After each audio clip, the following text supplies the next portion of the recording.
Vamos tratar de uma coisa delicada? Olha aqui, que raiva que eu tenho da canalice, né, que se finge de moralista. Gilmar não ligou evangélicos a tráfico, isso é falso.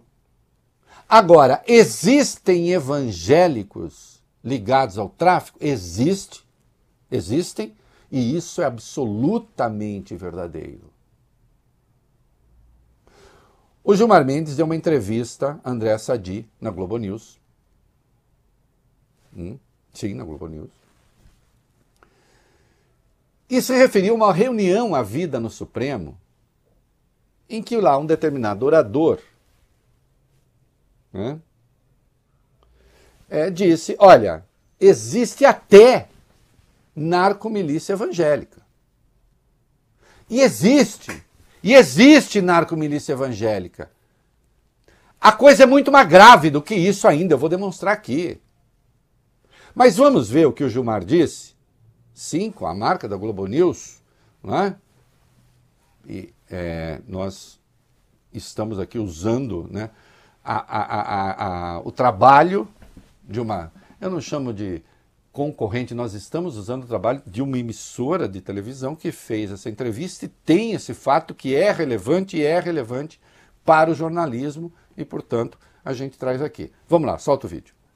Eu acho que precisa de haver um tipo de consórcio, de mutirão institucional entre todas as forças, poderes e setores, porque o crime está sofisticado. Recentemente o ministro Barroso presidiu uma reunião no Supremo sobre essa questão, uma reunião extremamente técnica, e um dos oradores lá falou de algo que é raro de se ouvir, de uma narcomilícia evangélica, que aparentemente se dá no Rio de Janeiro, onde, portanto, haveria hoje já um acordo entre narcotraficantes, milicianos e pertencentes a uma rede evangélica, ou integrados a uma rede evangélica. Veja, é algo muito sofisticado.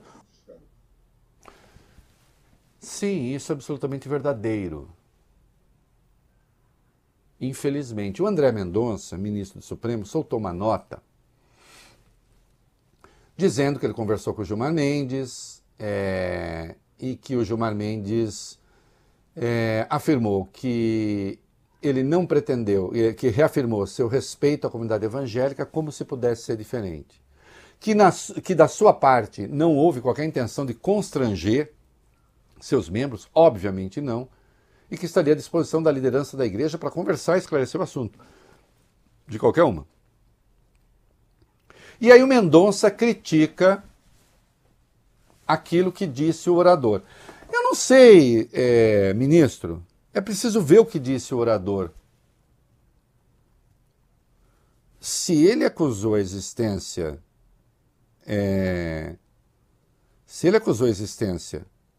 de narcomilícia, de igrejas evangélicas ligadas ao narcotráfico, do narcotráfico entrando em igrejas evangélicas, ele está falando absoluta verdade. Atenção! Isso existe em relação à milícia, isso existe em relação ao PCC, Comando Vermelho, outros grupos. Nós vamos ver uma reportagem daqui a pouco. Mas antes de continuar,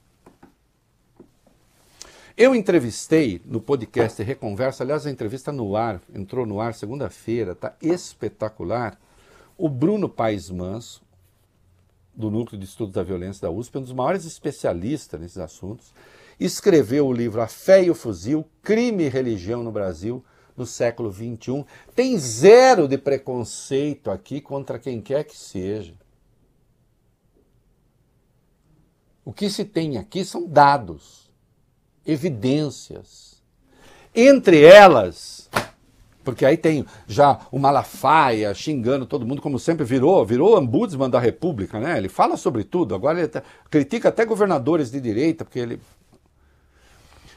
Coloca aí um trecho do que disse Bruno Paes Manso na entrevista que nos concedeu. Ele está falando de um negócio documentado, que é notícia. Solta o vídeo aí, vai. Essa campanha municipal vai ser mais do que nunca financiada pelo dinheiro do crime, né? E aí eles ganham e crescem pela brecha do sistema, né? Como eles próprios falam. E aí a relação, o cara que comprou, por exemplo, o segundo do PCC, tinha 7 Assembleias de Deus no Rio Grande do Norte, o Colorido, o segundo homem, abaixo do Marcola. E ele não era o segundo do PCC que tinha isso, era um empresário que dava dinheiro. Volta um pouquinho. Tinha o quê? 7 igrejas, Assembleias de Deus no Rio Grande do Norte. Mas não era o traficante, era o empresário vinculado ao traficante que depois, com a investigação da polícia, se soube que estavam associados. Mas o pastor não sabia. Então você perde a origem do dinheiro. Então, com essa lavagem... O pastor não sabia que ele trabalhava no PCC. Em último caso, pro PCC. Não, ele orava, ele ministrava os contribuição cultos. do fiel ajudava a lavar o dinheiro. O dinheiro em cash, porque é uma boa forma de lavar dinheiro, né? Então mas você perde as origens, né? Você tem relação com um empresário das empresas de ônibus, ou você tem relação com o dono do posto de gasolina, com o dono da farmácia, ou com o empreiteiro, ou com o do mercado financeiro que investe em criptomoedas e que tem um apartamento no Jardim Anália Franco de cobertura. E quem vai dizer que ele é criminoso? Não, ele é um cidadão de bem, talvez até bolsonarista e moralista. E aí você torna essa relação mais complexa, né? Difícil de separar o joio do trigo, né? Para usar o termo aí. Vamos para outro livro? Isso. Está aqui. Ele também tem um livro fundamental sobre as milícias. O segundo do PCC, o segundo do Marcola, era dono de 7 Assembleias de Deus. O pastor não sabia. O crime se infiltra. E alguns sabem. Alguns sabem. Como uma reportagem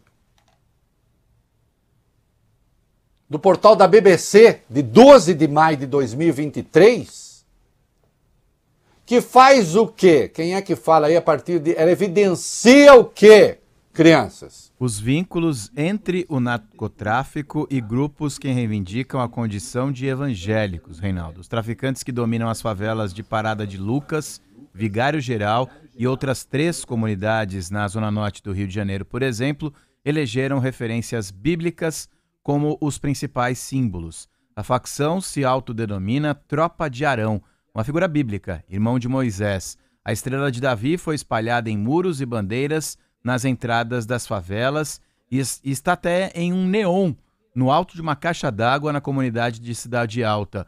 O território foi batizado, segundo a polícia, de Complexo de Israel pelo chefe da tropa, uma referência à Terra Prometida para o povo de Deus na Bíblia. O grupo criminoso comandava inicialmente o tráfico em Parada de Lucas e estendeu o domínio para as comunidades vizinhas. Hoje a tropa controla o tráfico nas favelas de Cidade Alta, Pica-Pau, 5 Bocas e Vigário Geral, de acordo com a polícia e centros de pesquisa em segurança pública. Tá aí. Entendem? Aspas, o termo neopentecostalismo do tráfico, né, tem sido empregado de diversas maneiras por pesquisadores que analisam o fenômeno dos narcotraficantes que assumem de forma explícita e aberta religiões neopentecostais, inclusive em suas atividades criminosas, explica a cientista política Cristina Rins, pesquisadora do Laboratório de Análise da Violência da UERJ. Não, ninguém está perseguindo evangélico. Ah, se evangélico agora está ligado ao narcotráfico. Não existem aqueles que usam a igreja para lavar dinheiro do narcotráfico? Sim. Quando o ministro fala, ele fala, olha, o crime é tão sofisticado que tem até isso. Não é uma acusação de nenhuma forma, uma discriminação ou o que quer que seja. Ou então não se deve investigar isso? Hein? Ah, e se tiver vinculação com o católico? Investiga também, investiga todo mundo. Não se trata de nenhum modo de preconceito contra uma religião. Quando o ministro fala, ele fala, olha, tem até isso, indicando a gravidade da coisa. Vamos parar de história. E outra, tem alguém, por um acaso, entre os evangélicos que se nega a fazer investigação? Hein? Que tem medo da investigação? Acho que não, né? Tá aí. Não se está inventando nada. Um chefão do crime organizado tinha 7 igrejas. Indiretamente. Tinha lá um laranja. O próprio pastor não sabia. Porque é uma forma de lavar dinheiro. O tráfico precisa lavar dinheiro. Precisa ter uma fonte para justificar a grana. E esse é um jeito. Alguns escolhem loja de chocolate, outros vão escolhendo coisa. E escolhem até igrejas.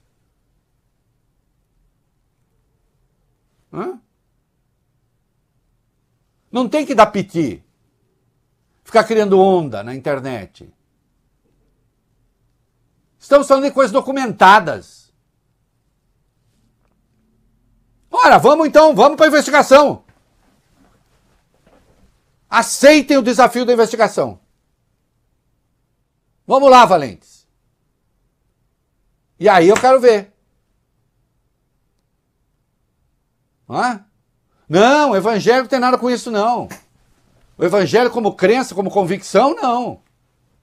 Agora, não tem picareta envolvido com a igreja evangélica, como tem picareta envolvido com a igreja católica, como tem picareta até no budismo. Quando digo até no budismo, porque a gente conhece aqui, pelo menos, poucos budistas. Né?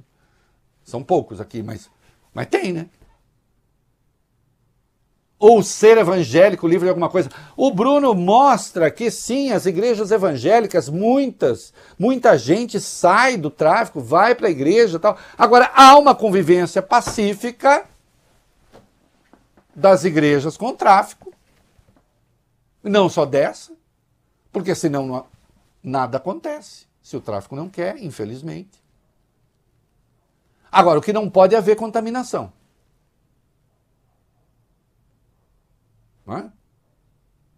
Então esse negócio de ficar batendo no peito, acusando os outros, vamos ver. Vamos ver. Não é uma acusação contra os evangélicos, não. Todos, não. Há aqueles que se corromperam e que usam o manto da religião. E isso acontece em todas. Por que não aconteceria nesse caso também? Não adianta ter piti. Sim. Aí estão falando, tem que investigar. Sim, tem que investigar. Claro que tem que investigar. E será investigado. Pode ficar tranquilos. De acordo com as regras do jogo.